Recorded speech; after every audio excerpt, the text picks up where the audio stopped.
ओम गणेशाय नमः। ओम नमः शिवाय। मैं निखिल ज्योतिषाचार्य आप सभी का मेरे चैनल पर पुनः स्वागत करता हूं। आशा करता हूं कि आप सभी स्वस्थ होंगे। महादेव की कृपा आप सभी पर सदैव बनी रहे। ये वीडियो मकर यानी कि कैप्रिकॉर्न के लिए बहुत विशेष है, क्योंकि वीडियो है आने वाले सप्ताह यानी कि 21 अप्रैल से 27 अप्रैल 2025 के साप्ताहिक राशिफल के बारे में। कैसा रहेगा आने वाला सप्ताह मकर के लिए, कैप्रिकॉर्न के लिए।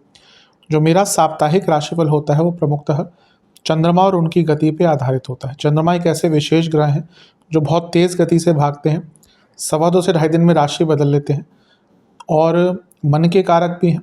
और उनकी विशेषता यह भी है कि जिस भी भाव में जाते हैं उसको एक्टिवेट कर देते हैं। इसीलिए डे टू डे एक्टिविटीज़ पर उनका इम्पैक्ट बहुत होता है और इसलिए साप्ताहिक राशिफल की विशेषता बहुत होती है। क्या प्रभाव रहेगा आने वाले सप्ताह में चंद्रमा के गोचर का आपके ऊपर?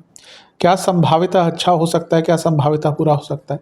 इन सभी चीज़ों को जानने के लिए, समझने के लिए साप्ताहिक राशिफल अति विशेष होता है।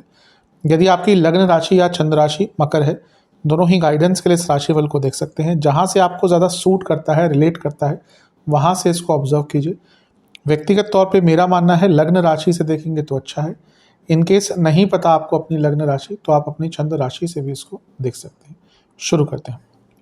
चंद्रमा आपके लग्न भाव में ही होंगे 21 तारीख को और 23 तारीख सुबह के 12:30 AM तक अर्ली मॉर्निंग चंद्रमा का प्रवास यहीं पर रहेगा। चंद्रमा का लग्न में आना अच्छा ही माना जाता है और वो आपके केंद्र के स्वामी है, तो उनका सप्तम के स्वामी का लग्न में आना रिकॉग्निशन, बिजनेस में वृद्धि और एक प्रकार से जीवन को आगे लेके जाने का या कोई इच्छा प्राप्ति का, इच्छा पूर्ति का योग बनता है। चंद्रमा लग्न में आते हैं, महीने में एक बार ही आते हैं, तो वहाँ से आने वाले टाइम की प्लानिंग के लिए बहुत अच्छा समय मिल जाता है कि क्या प्लान करना है, किन चीज़ों में बदलाव लाना है। एक महीने की प्लानिंग करने के लिए टाइम सबसे अच्छा होता है। और यहाँ पे चंद्र मंगल योग भी बन रहा है। ये ऑलरेडी धन प्राप्ति का योग होता है और क्योंकि मंगल लाभेश है तो धन प्राप्ति के योग और बली हो जाते हैं और बली बन जाता है, तो धन प्राप्ति के लिए बहुत अच्छा है। गुरु की दृष्टि है जो आपके लिए उपचय भाव के स्वामी है, पैसा आएगा, भाग्य का साथ मिलेगा और 12वें घर के स्वामी है तो विदेश संबंधित भी लाभ मिलेंगे। और केतु की दृष्टि भी है नवम भाव से, कुछ नया सीखना है। गुरु और केतु दोनों मिलकर देख रहे हैं, कुछ नया सीखना है, उसके लिए बहुत अच्छा टाइम है। एक प्रकार से बहुत शुभतापूर्ण ये समय दिख रहा है, इसका लाभ उठाइएगा। चंद्रमा मन के कारक हैं और यहाँ पर मंगल, गुरु और केतु की दृष्टि है और मकर में है। कभी कभी क्या होता है ना, इसके कारण कि व्यक्ति थोड़ा उदास हो जाता है पुरानी चीज़ों को लेकर, ऐसी चीज़ों को लेकर जो उसके आउट ऑफ कंट्रोल है। तो बस इस चीज़ पर आपको ध्यान देना है कि जो चीज़ आपके हाथ में है ही नहीं, जिस पर आपका कोई नियंत्रण है ही नहीं, उस चीज़ को लेकर ज़्यादा भयभीत, ज़्यादा चिंताग्रस्त नहीं होना, उसका कोई लाभ नहीं होता। जीवन को आगे बढ़ाने का टाइम है, लेकिन उदासीनता में एक बार चले गए, उस माहौल में चले गए, जो पुरानी चीज़ें, नेगेटिव चीज़ें होती है, दलदल के समान होता है। एक बार आप इसमें घुस जाए, निकलना बहुत मुश्किल होता है। तो हफ्ते के शुरुआती भाग में बस उस चीज़ से बचना है, अदरवाइज समय आपका अच्छा ही है। मंगल चौथे घर के स्वामी भी हैं और मंगल प्रॉपर्टी के कारक भी हैं। लग्न को देखना यानी कि प्रॉपर्टी संबंधित कार्यों में सफलता प्राप्त होगी। नवांश कुंडली बता रही है कोई ऐसा मौका जो हाथ से निकल रहा था, निकल गया था, कोई ऐसी चीज़ें जो नहीं प्राप्त कर पा रहे थे बहुत टाइम से, उन चीज़ों की प्राप्ति का योग बनता है। दशांश कुंडली बता रही है कार्य क्षेत्र में अच्छा टाइम है, आगे बढ़ने का टाइम है, बिजनेस सक्सेस का टाइम है, एक्सपेंशन का टाइम है। लव लाइफ, अपने माइंड को प्योरीफाई कीजिए, प्रॉब्लम सारी वहीं से है। वैवाहिक जीवन थोड़ा सा एक्सपैंड अपनी सोच को कीजिए, अपनी सोच को बड़ा कीजिए। छोटी छोटी चीज़ों में ही उलझ के रह जाते हैं, इसलिए वैवाहिक जीवन खराब हो रहा है। स्टूडेंट्स की जहाँ तक बात है, आपको आगे बढ़ने का एक मौका मिलेगा। कुछ नए मौके आपके लिए आते हुए दिख रहे हैं, कुछ नई संभावनाएं खुलती हुई दिख रही है। सेहत की जहाँ तक बात है, पेट के रोग तंग करेंगे, गले के रोग तंग करेंगे, कफ रोग तंग करेंगे, बीपी की प्रॉब्लम रहेगी। सर्वाष्टक में आपका लग्न ही अत्यंत बली है। ये बता रहा है कि कुछ महत्वपूर्ण कार्य स्टार्ट करने के लिए यह हफ्ते का शुरुआती भाग अति विशेष है। बस नेगेटिव थॉट से बच के रहना है।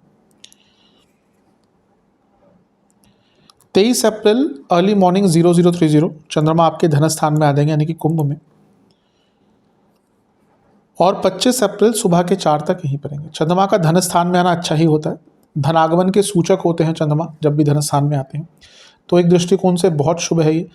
और यहाँ पर वो गजकेसरी योग भी बना रहे हैं, गुरु से केंद्र में है, ये भी श्रेष्ठ है।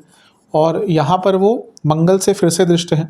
अब ये देखिए, मंगल लाभ स्थान के स्वामी और धन स्थान को ऑलरेडी देख रहे हैं, और उन पर दृष्टि उनकी दृष्टि चंद्रमा पर भी आ गई, जो कुछ सप्तमेश है। तो बिजनेस में बहुत बड़ा लाभ यहाँ पे, एक प्रकार से धन का आगमन, रुका हुआ धन, सेविंग्स की अपॉर्चुनिटी, इन्वेस्टमेंट की अपॉर्चुनिटी, सब कुछ दिख रहा है। तो धन आगमन के लिए बहुत अच्छा टाइम है।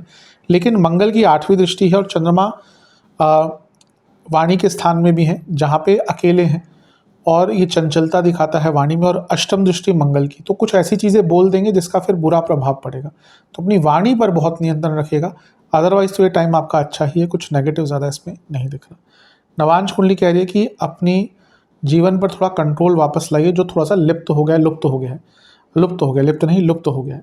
दशांश कुंडली कार्य क्षेत्र में साहस रहेगा, प्रॉब्लम सॉल्विंग कैपेसिटी रहेगी, बस वाणी पर कंट्रोल।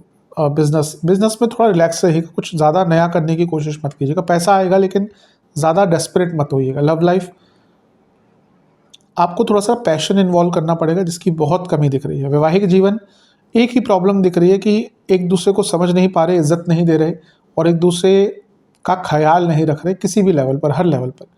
तो एक दूसरे की ज़रूरतों को समझिए और आगे बढ़िए। स्टूडेंट्स, आप बहुत कुछ अच्छा कर सकते हैं, लेकिन पहले आत्ममंथन कीजिए।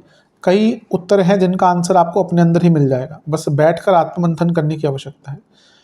सेहत की जहाँ तक बात है, दांतों के रोग, आंखों के रोग, बीपी की प्रॉब्लम बनी रहेगी। सर्वाष्टक में आपका 12वां घर बली है, खर्चे बड़े होंगे, लेकिन विदेश से कुछ लाभ प्राप्त हो सकता है। 25 तारीख सुबह के 4 बजे चंद्रमा आपके तीसरे घर में आ जाएंगे, यानी कि मीन में, और सप्ताह के अंत तक यहीं पर रहेंगे। चंद्रमा का तीसरे घर में आना, यानी कि मीन में आपके लिए आना मिश्रित। वैसे तीसरे घर में चंद्रमा का आना अच्छा होता है, लेकिन यहाँ पे इतने सारे ग्रह हैं ना, तो थोड़ा सा तो प्रभाव रहेगा नेगेटिव। अच्छा ये है कि व्यक्ति के अंदर एक उत्साह बढ़ता है तीसरे घर में। यहाँ पे राहु के साथ है, तो ये उत्साह तो बढ़ाएगा, लेकिन कभी कभी ये अति उत्साहित कर सकता है, तो उस पर ध्यान देना है। कुछ रुके हुए काम अवश्य आपके बन सकते हैं, लेकिन जल्दबाजी से बचिएगा। यहाँ पर शनि चंद्र की जोड़ी विषदोष भी बनाती है, तो कम्युनिकेशन पर बहुत ध्यान देना है। कुछ ऐसी चीज़ें बोल देंगे जिसके कारण लड़ाई झगड़े हो सकते हैं, लोग आपसे नाराज़ हो सकते हैं। यहाँ पे उच्च के शुक्र के साथ है, ये अच्छा है, क्योंकि शुक्र मकर के लिए योग कारक ग्रह हैं। तो अटके हुए कार्य करियर में हो, स्टडीज़ में हो, पैसे में हो, कुछ विचार नहीं आ रहे हो, कुछ चीज़ें समझ नहीं आ रही हो, प्रोसेस नहीं कर पा रहे हो, इन सब के लिए अच्छा है। लेकिन फिर से नीच के बुध भी हैं, तो कम्युनिकेशन ख़राब हो सकती है, अपने विचारों पर कंट्रोल नहीं रहेगा, और डेस्परेशन थोड़ी सी दिख रही है। इन सब चीज़ों पर ध्यान दीजिएगा। कुछ सीखने के लिए बहुत अच्छा टाइम है। एक नई शुरुआत की प्लानिंग के लिए बहुत अच्छा टाइम है। अचानक से किसी यात्रा का प्लान मत बनाइएगा। नवांश कुंडली बता रही है कि यहाँ पे आपको अपने जीवन में जो भी दुविधाएं आ रही हैं, उनको ठीक करने का मौका मिल सकता है। बस आपको बैठकर विचार करना है। दशांश कुंडली कार्य क्षेत्र में बहुत काम मिलेगा, थोड़ा सा बिजी रहेंगे, तैयार रहेगा। बिजनेस में अच्छा है, यात्रा के योग बन रहे हैं, और बिजनेस में पैसा वगैरह है, काम भी आगे बढ़ेगा, अच्छा टाइम है। लव लाइफ की जहाँ तक बात है, शांत रहिएगा, कम बोलिएगा, जितना कम बोलेंगे उतना अच्छा रहेगा। वैवाहिक जीवन, जैसा मैंने शुरू में कहा था, सोच बड़ी कीजिए। हफ्ते के अंतिम भाग में भी छोटी छोटी चीज़ों पर, तुमने ये यहाँ पे क्या रख दिया, तुमने यहाँ क्यों रख दिया, इन चीज़ों पर झगड़े होंगे। इन चीज़ों पर झगड़ा तो जीवन भर होता रहेगा। थोड़ा सा कॉम्प्रोमाइज़ कीजिए और बड़ी सोच रखिए, ताकि एक शुभता और एक सकारात्मकता वैवाहिक जीवन में आ पाए। स्टूडेंट्स, बहुत अच्छा टाइम है। हफ्ते का अंतिम भाग तो स्टूडेंट्स के लिए बहुत शुभ है। लाभ ही लाभ है। कोई एग्ज़ाम मिलेगा, एग्ज़ाम है तो बहुत अच्छा करेंगे, कोई अच्छी न्यूज़ आपको मिल सकती है। सेहत के हिसाब से गले के रोग, पेट के रोग, जोड़ों का दर्द, थायराइड आदि की समस्या है तो दिक्कत होगी। सर्वाष्टक में आपका भाग्यस्थान बली है, अच्छा है। चंद्रमा पराक्रम भाव में भाग्यस्थान बली है, यानी कि भाग्य और पराक्रम का साथ सफलता देकर जाएगा। कुछ बहुत अच्छा कार्य आपका संपन्न हो सकता है। उपाय के स्वरूप में शनि चालीसा का एक बार पाठ कीजिएगा, और ओम मंदाय नमः इस मंत्र का 21 बार जाप कीजिएगा। आशा करता हूँ कि वीडियो काम आएगी। चैनल पर नहीं है सब्सक्राइब कीजिए, वीडियो को लाइक कीजिए। मिलता हूँ आप सभी से अगली वीडियो में, तब तक के लिए ओम नमः शिवाय।